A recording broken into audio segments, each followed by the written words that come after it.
Hello friends, in this video I will show you how to create a asynchronous Beeple process and how to call another web service from there.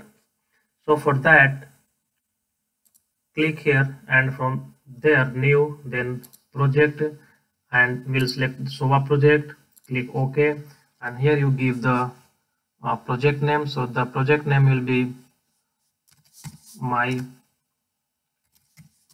source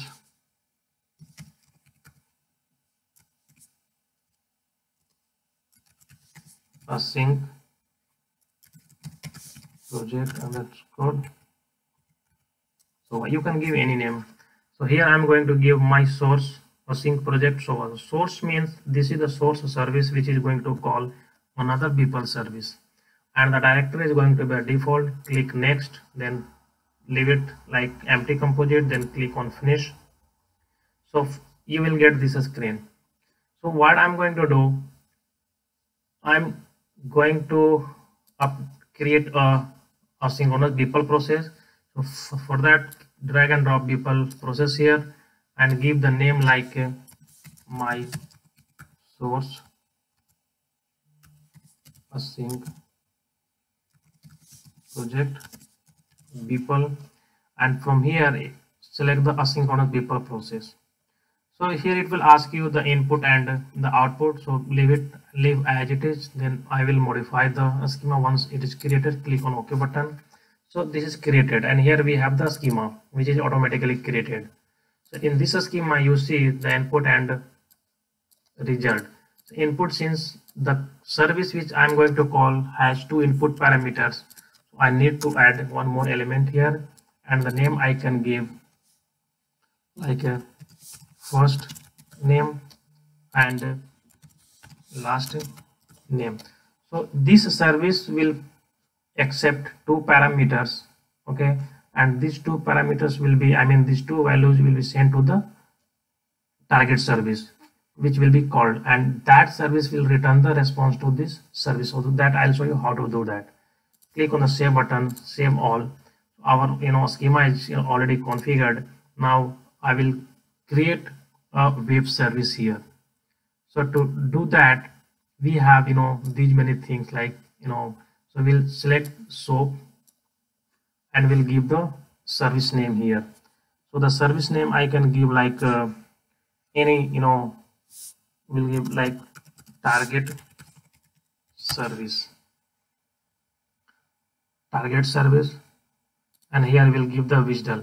So this is the visual which I have already taken from the previous service which I have already shown in my previous video. So that is already deployed to this server. So from there I'm taking this visual URL. So this is the visual URL which I have taken. So go back and give this visual information, refresh this, it will take the port type automatically, then click OK. So this target service is created. Now connect this. So what is going to happen here, like this is the service, the calling service, the source service which is going to call another service. So in between we need to handle the data which is coming from this service, and that will be going to the target service. So click here, and here this service will be accepting two parameters like first name and last name, and this service also has two input parameters. So we need to we need to configure in a way like receive the value from this service and handle this here and pass it to this service. So for that we need to use one invoke activity so that we can call this service, then wire this and give the invoke name like invoke target service. You can give any name, it's up to you. And here you see input and output. It means what input you are sending to this service and what output you will be getting from this service. In input we need to create a variable, so maybe we can give like input invoke target service process input variable, leave as it is, then create output variable like this. So it means apply and okay. So it means we have created two variables, one input and one output.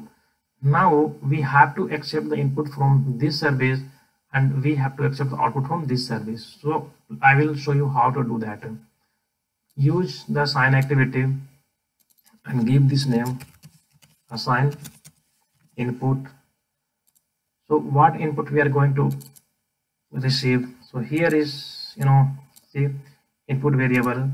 In that we have first name, and here we have created the input variable for the target service. So in that, map the first name with first name, last name with last name, and click on apply. Okay, so it means we are going to send the first name and last name to this service, and once this service will receive the first name and last name, so based on the logic implemented in this service will return the response. So to handle the response, below this invoke, because from here we are calling this service and we are getting the response, so we'll come down. So here you can give like assign result. Okay, what we're going to assign the result.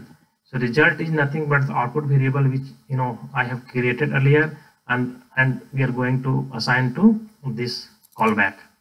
So this is the output variable. This is the output. It means the result we are getting from the target service. This is the result, and this result is going to be the output variable of this asynchronous process. So map to this result to this, apply and save it. So friends, the configuration is completed. So what we are doing here, we have created one asynchronous people process, and from this people process we are calling one synchronous people process, and from there we are getting the reply. Save it and then deploy this service.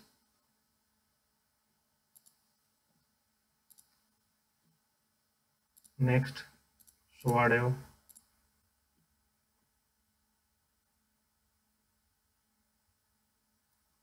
Select the partition where you want to deploy, click on next, click on finish. Let's see the progress of the deployment. Once this is deployed, I will show you how to test it. It may take a few seconds, so please wait for that. So if you get this pop-up window, click on OK button. So this deployment finished. Okay, it means this project is deployed now.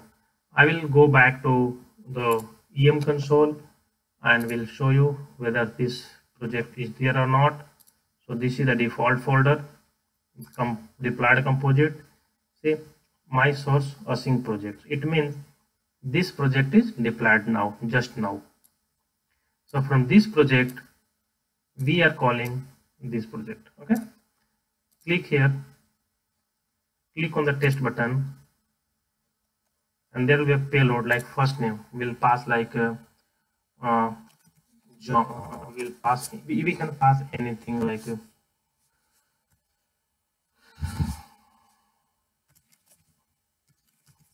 Shalendra. Same. Okay, click on the test web service, launch flow. See, so from this service we are calling this service. So see, I will show you the flow trace. We have received the input like Shalendra Singh, and from there we are assigning the input and we are calling the target service, and while calling the target service we are passing these two information like first name and the last name, and see, this is the result we are getting from the target service, because in the target service, as per the configuration done in the target service, I am concatenating the first name and the last name which is coming in the result. Now that result we are sending back to the callback service. So this is the result. So friends, this is how we create a synchronous people process, and from there we call a synchronous people process. So friends, if you like my video, please click on the like button, share my video, and subscribe my channel to get the latest update. Thank you so much for watching my video.